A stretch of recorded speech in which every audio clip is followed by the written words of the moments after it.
రోజు రోజుకు సైబర్ నేరగాళ్ళు ఏ విధంగా ముదురుతా ఉన్నారంటే, అన్ని రంగాలల్ల ఎట్లా దొరికితే అట్లా, దొరికిందే బరుకుడు అన్నట్టు దొరికిన కాడికి దండుకుంటున్నారు. ఎట్లా అంటే రీసెంట్‌గా మరొక మోసం మీ ముందుకు తీసుకొస్తా ఉన్నా. ఏందంటే నాకు తెలిసిన ఒక వ్యక్తి ద్వారా ఈ ఇన్ఫర్మేషన్ నా దగ్గరకొచ్చింది. అప్పు తీసుకుందాం అనుకున్న ఆలోచనలో ఉన్న వ్యక్తికి ఏం జరిగిందో మీకు వివరించే ప్రయత్నం చేస్తా. వాట్సాప్ నుంచి ఒక కాలొస్తది. ఏమని? మీకు పలానా లోన్ రిక్వైర్మెంట్ ఉంది గదా! ఆ లోన్ రిక్వైర్మెంట్‌ను నేను మీకు లోన్ ఇప్పిస్తానంటూ అడుగుతారు. అడగగానే వీళ్ళేం జేస్తారు, అరే! నేను అప్పు కోసం ఎదురు జూస్తున్నా గదా! ఈ అప్పనేది నాకు ఉపయోగపడుతుందేమో అని జెప్పేసి ఆశగల్ల ఆమె, అవును నిజమే అండి అని జెప్పేసి ఆ వ్యక్తితోని సంభాషణ జరిగి పలానా ఇంత, ఇంత అని మాట్లాడుకోవడం జరిగింది. మాట్లాడుకున్న తర్వాత ఆ లోన్ అనేది శాంక్షన్ అయింది.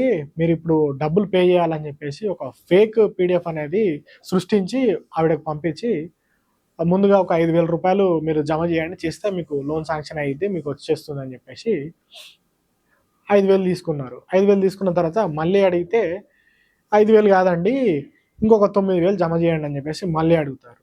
సరే ఈ 5,000 ఈయన ఇంత జెన్యూన్ ఉన్నట్టున్నాడు అని జెప్పేసి ఆవిడ నమ్మి ఏం జేసింది, 5,000 తర్వాత మళ్ళీ ఇంకో 9,000 జమ జేసింది అకౌంట్‌కి.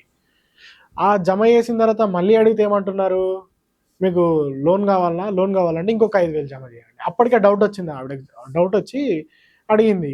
అసలు మీరు లోన్ ఇచ్చేటోళ్ళేనా ఏంది అని చెప్పేసి చాలా లేట్‌గా అర్థం చేసుకున్న తర్వాత ఆవిడ అప్పుడు అడగడం జరిగింది. అడిగితే అప్పుడు ఆ మోసగాడు ఏం చేస్తాడంటే, మీ డబ్బులు మీకు కావాలంటే ఇంకొక 5,000 ఎయండి. ఏస్తే మీ డబ్బులు మీకు పంపిస్తాను. మీకు లోన్ శాంక్షన్ కాదు. ఇంకొక 5,000 ఎయండి అని చెప్పి. లేట్‌గా అర్థం చేసుకున్న ఆవిడ ఏం చేసిందంటే పోలీస్ స్టేషన్‌లో కంప్లెయింట్ చేసింది. అంటే సైబర్ నేరగాళ్ళు ఏ విధంగా ముదురుతా ఉన్నారు, ఏ విధంగా తయారవుతున్నారంటే, ఈ విషయం మీకెందుకు చెప్తున్నా అంటే, అవసర నిమిత్తం ఉన్న వ్యక్తులకు ఎదురుంగా వచ్చే ఆప్షన్స్ ఏవైతే ఉన్నా ఫేకా, ట్రూవా, కరెక్టా, కాదా అనే విషయాలు తెలుసుకోలేని పరిస్థితిలో ఉంటారు గాబట్టి, ఈ వీడియో మీ ముందుకు తీసుకొస్తా ఉన్నాను. కనీసం ఇది చూడడం వల్లనైనా ఇట్లా జరుగుతుందేమో అని జెప్పేసి అనుమానం వచ్చైనా సరే ఆగిపోతారు. ఒకవేళ మీకు నిజంగా లోన్‌లే కావాలనుకుంటే బ్యాంక్‌కెళ్ళి సంప్రదిస్తే సరైన పత్రాలను వాళ్ళకి బ్యాంక్ అధికారులకిస్తే వాళ్ళు ఖచ్చితంగా మీకు లోన్ ఇచ్చే అవకాశం ఉంటది.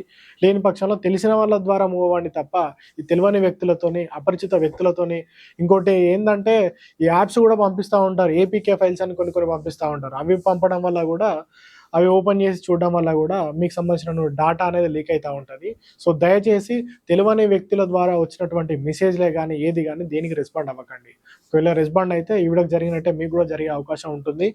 కాబట్టి ప్రజలారా మళ్ళీ చెప్తా ఉన్నాను. దయచేసి అపరిచిత వ్యక్తుల యొక్క వాట్సాప్‌లు గాని, నార్మల్ కాల్స్ గాని తీయకండి. Thank you so much. మళ్ళొక వీడియోతోని మళ్ళీ కలుస్తాను.